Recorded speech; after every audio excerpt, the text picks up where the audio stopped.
Yes, yes, yes! Deka Nation! Nangita bakag balay sa Davao City na dili na kailangan ang pag-ibig o bank financing.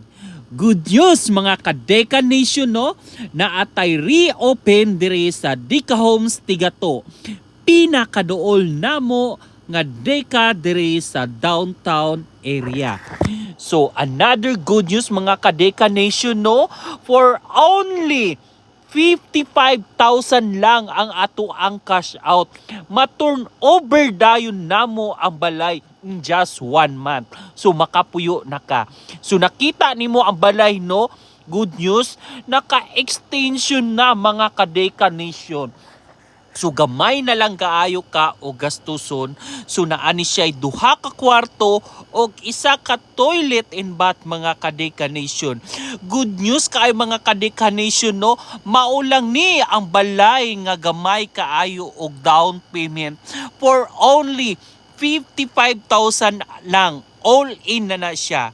If you are interested, direct message na sa mua mga ka-Deka.